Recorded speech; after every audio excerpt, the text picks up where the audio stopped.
I never thought I'd be in this situation, but here I am. I'm Emily, 40F, and I'm at my wit's end dealing with my younger sister, Rachel, 35F, and her husband, Billy, 37M. They've been living with our dad, Frank, 72N, for the past 2 years, and it's been a complete nightmare. Some backstory. Rachel and I grew up in a small town in Ohio. Our parents, Frank and Linda, were high school sweethearts who married young and had me pretty quickly. Rachel came along 5 years later, a surprise that delighted everyone. Dad worked as a high school teacher, and Mom was a nurse at the local hospital. We weren't rich, but we were comfortable and happy. Rachel was always the apple of Dad's eye. She was bubbly, outgoing, and could charm anyone with her smile.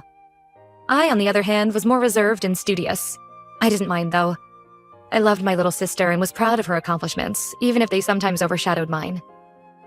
Everything changed when Rachel was 15 and I was 20. Mom was diagnosed with an aggressive form of breast cancer. She fought hard for 2 years, but ultimately we lost her when Rachel was 17 and I was 22. It devastated our family. Dad took Mom's death particularly hard. He blamed himself, thinking he should have noticed her symptoms earlier, or pushed her to see a doctor sooner. It was irrational, but grief rarely makes sense. In his guilt and pain, Dad turned to Rachel for comfort.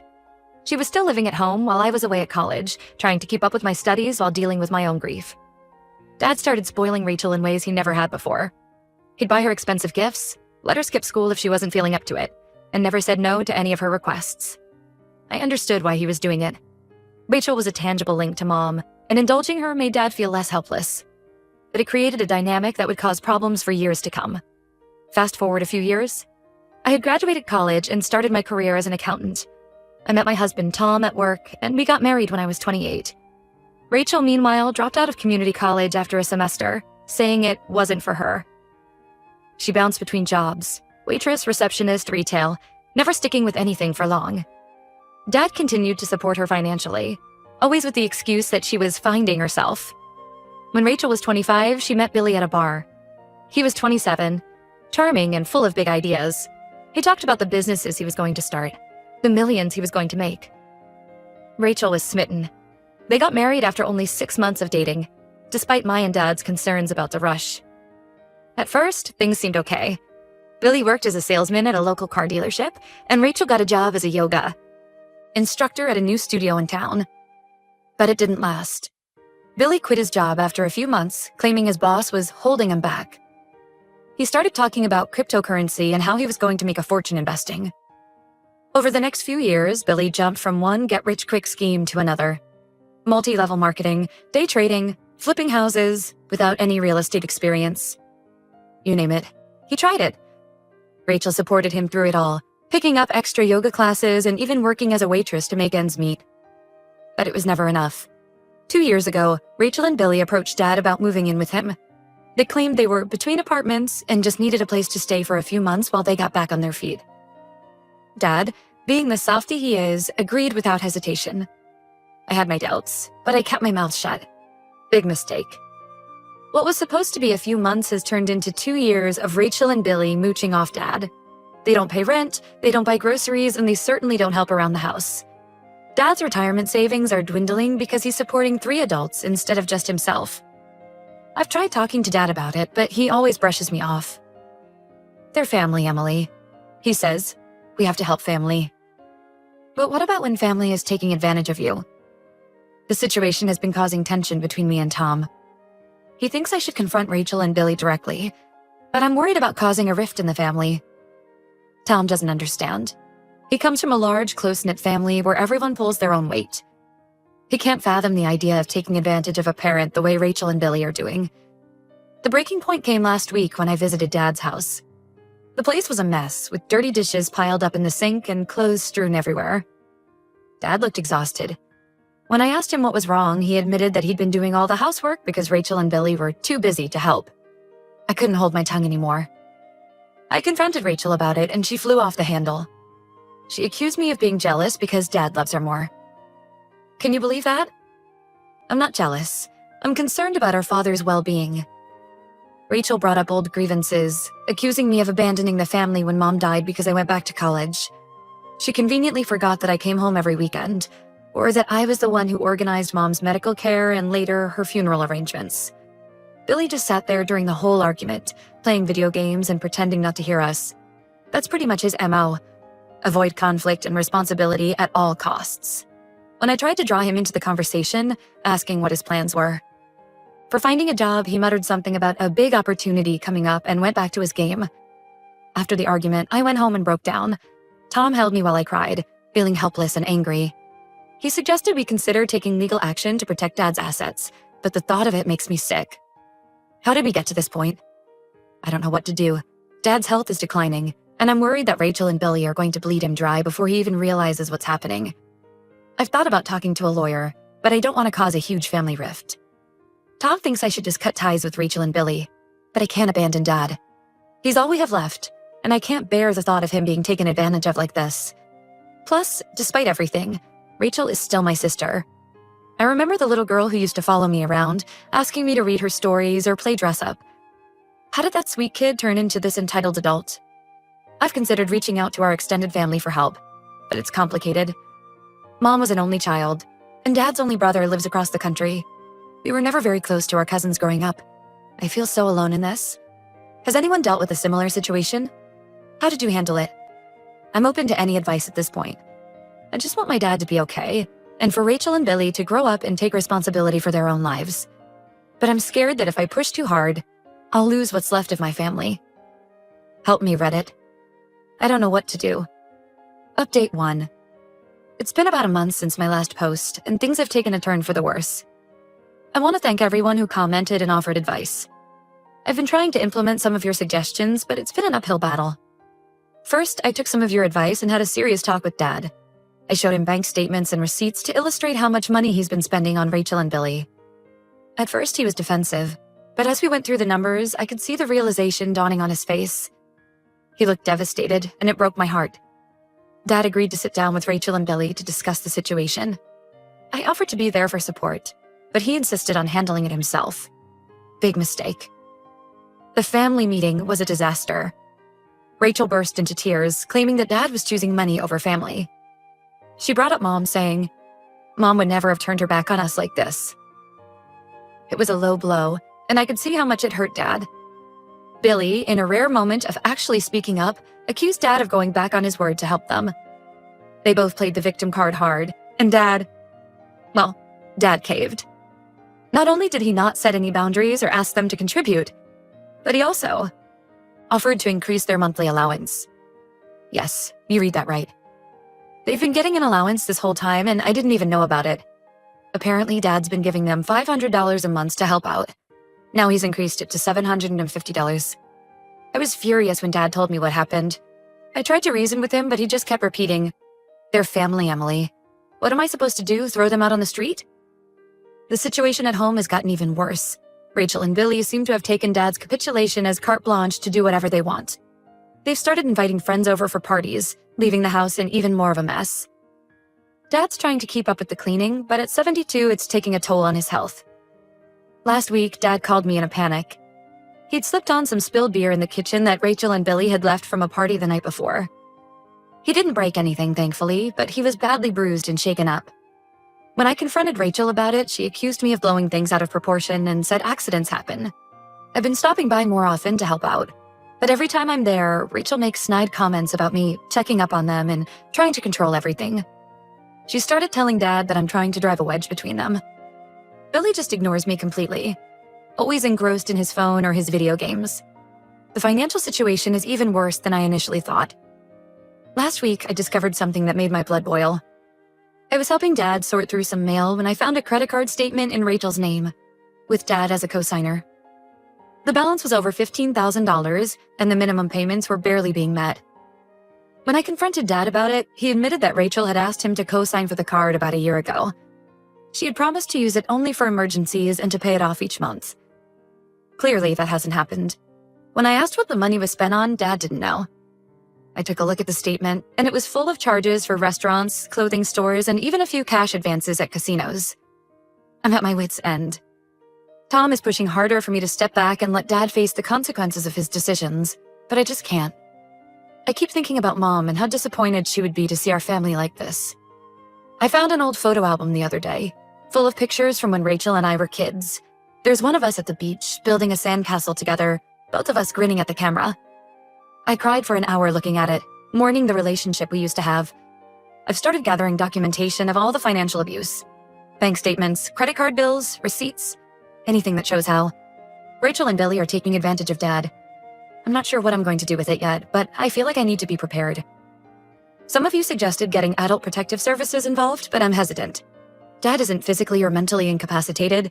He's making these choices of his own free will, even if they're bad choices. Plus, I'm worried about what Rachel and Billy might do if they feel cornered. I'm considering talking to a lawyer about what options I might have to protect Dad's assets. I know it might cause a huge rift in the family, but at this point, I'm not sure there's much of a family left to save. I did try reaching out to our uncle, Dad's brother, for advice. He was sympathetic, but not very helpful. He suggested I stay out of it and let Dad handle his own affairs. It was frustrating, but I guess I shouldn't have expected much from someone who hasn't visited us in over a decade. Tom and I have been arguing more about the situation. He thinks I'm letting it consume my life, and he's not entirely wrong. I've been distracted at work, losing sleep and neglecting my own family to some extent. But how can I not worry when I know Dad is in this situation? I'm trying to take care of myself too. I've started going for long walks in the evenings to clear my head. It helps a little, but as soon as I get home, the worry comes flooding back. Has anyone had experience with getting legal help in a situation like this? What should I be prepared for? And how do I balance protecting Dad with respecting his autonomy?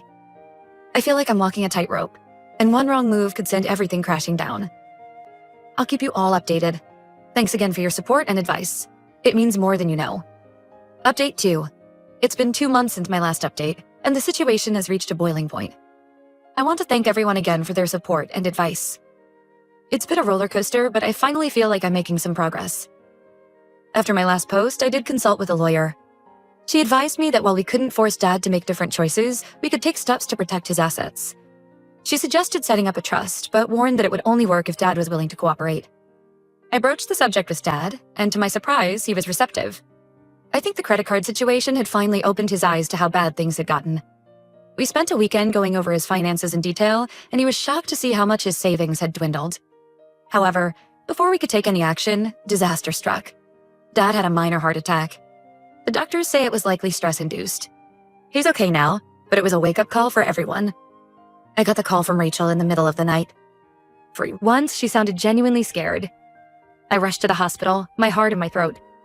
Seeing Dad in that hospital bed, looking small and vulnerable, was one of the hardest things I've ever experienced. While Dad was in the hospital, I took the opportunity to do a deep dive into his home situation. What I found was worse than I imagined. Rachel and Billy hadn't just been living rent-free, they'd been actively taking money from Dad's accounts. I found transfer receipts, withdrawn cash, and even some forged checks. One particularly galling discovery was a receipt for a $5,000 investment in some dubious cryptocurrency scheme. When I confronted Billy about it, he had the audacity to claim it was a sure thing, and that he was doing it to secure our family's future. I was livid. I confronted Rachel at the hospital, and she broke down. She admitted that she and Billy were in deep financial trouble. They'd racked up gambling debts and had been using Dad's money to try to pay them off. Billy, true to form, was nowhere to be found during this confrontation. Rachel's confession brought up a lot of old memories. I remembered when we were teenagers, and I caught Rachel stealing money from Mom's purse. I had covered for her then, not wanting to upset our parents. Now I wondered if I had done her a disservice by not letting her face the consequences of her actions earlier. I gave Rachel an ultimatum. Either they move out and start repaying what they've taken, or I go to the police with evidence of their fraud. She begged me not to, saying it would kill Dad if he knew the truth. She promised they would change, that they'd get jobs and pay Dad back. But I'd heard these promises before, and I wasn't buying it this time. Speaking of Dad, he's been released from the hospital, but the doctors have advised that he needs a stress-free environment to recover. This was the push I needed to take decisive action. With Dad's reluctant blessing, I've started the process of evicting Rachel and Billy. It's been ugly. They've accused me of everything from jealousy to elder abuse. Billy finally showed his face, threatening to contest the eviction and drag it out in court. Rachel has been calling all our relatives, spinning a tale of how I'm trying to tear the family apart. Some have bought into it, and I've received a few angry calls from distant cousins. It hurts, but I'm standing firm. I've documented everything, and I'm prepared to go to the authorities if necessary. Dad is staying with me and Tom during his recovery, away from the drama at his house. The hardest part has been watching Dad come to terms with Rachel's betrayal. He's alternating between anger and deep sadness. He keeps asking where he went wrong, and it breaks my heart. I try to reassure him that it's not his fault, that Rachel and Billy made their own choices, but I can see the guilt eating away at him. I'm trying to focus on the future. Once Rachel and Billy are out, we're going to sell Dad's house and move him into a smaller, more manageable place closer to us. We're also setting up that trust the lawyer recommended to ensure his remaining assets are protected. It's been a brutal couple of months, but I finally feel like we're moving in the right direction. Rachel and Billy have until the end of the month to move out. I'm not optimistic that they'll go quietly, but I'm prepared for whatever comes next. I'll update again once the eviction is complete. Wish us luck. We're going to need it. In the meantime, I'm trying to focus on Dad's recovery. He's been doing his physical therapy exercises and following the doctor's orders. It's nice having him stay with us. My kids love having their grandpa around, and I think the positive atmosphere is doing him good. Tom has been incredibly supportive through all of this. He's taken time off work to help out, and has been a rock for both me and Dad. I don't know how I would have managed without him. I'm also trying to take care of myself. I've started seeing a counselor to help me process everything that's happening. It's hard to talk about, but I know I need to address my own feelings if I'm going to be strong for Dad. I'll keep you all posted. Thanks again for your support and advice. It's been a lifeline during this difficult time. Update 3. It's been a whirlwind few weeks since my last update. I wanted to wait until things settled down before posting again, but honestly, I'm not sure they ever will. Here's where we stand. The eviction didn't go smoothly, as expected. Rachel and Billy waited until the last possible moment to leave Dad's house. When they finally did, they took everything that wasn't nailed down, including items that belonged to Dad. We're still trying to recover some family heirlooms that mysteriously disappeared during the move. The day of the eviction was intense. Rachel was screaming and crying, accusing me of destroying the family. Billy was sullen and aggressive, muttering threats under his breath. It took everything in me not to lose my cool. I had to remind myself that I was doing this for Dad's sake. Dad's house was a disaster. It took a team of professional cleaners 3 days to make it presentable. The damage was extensive: stained carpets, holes in the walls, even a broken window. It was heartbreaking to see the home we grew up in. The home where Mom and Dad built their life together in such a state. We've put the house on the market, and thankfully, there's been a lot of interest. The proceeds from the sale will go into Dad's trust. It's bittersweet. While it's necessary for Dad's financial security, it feels like we're selling off a piece of our family history. Speaking of Dad, he's doing better physically, but emotionally, he's still struggling. He's been seeing a counselor to work through his feelings of betrayal and guilt. It's a slow process, but I'm proud of him for taking this step. He has good days and bad days. Sometimes he'll reminisce about Rachel's childhood, wondering where things went wrong. Other days, he's angry about the way she and Billy took advantage of him. Rachel has been trying to contact Dad nonstop. She's left tearful voicemails, sent manipulative texts, and even showed up at my house unannounced. We've had to block her number and install security cameras. It's heartbreaking, but necessary. Each time she reaches out, it sets Dad back in his recovery. Billy, unsurprisingly, has vanished. Word on the grapevine is that he's left Rachel and skipped town. I can't say I'm surprised, but I do feel a twinge of pity for my sister. She made her bed, but it's still hard to see her in this state. Last I heard, she was crashing on a friend's couch and looking for work. On a positive note, Dad has been bonding with my kids during his stay with us. He's teaching my son how to play chess and helping my daughter with her science projects. It's beautiful to see, and I think it's helping him heal. There are moments when I see glimpses of the Dad I remember from before Mom died, laughing, engaged, and full of life.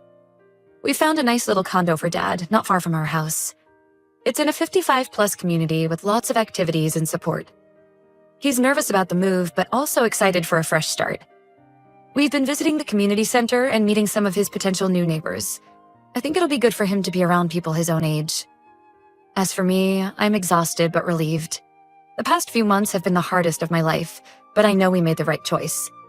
Dad's finances are secure, his health is improving, and he's safe from further exploitation. I've learned a lot through this ordeal, about setting boundaries, standing up for what's right, and the importance of family, the healthy kind. I'm not sure what the future holds for my relationship with Rachel, but for now, I'm focusing on healing and moving forward. Thank you all for your support throughout this journey. Your advice and encouragement have been invaluable. If there's one thing I want people to take away from my story, it's this. Don't ignore the red flags. Act before it's too late. Protect your loved ones. even if it means making tough decisions. I'll check in if there are any major developments, but for now, I'm looking forward to some peace and quiet. Here's to new beginnings.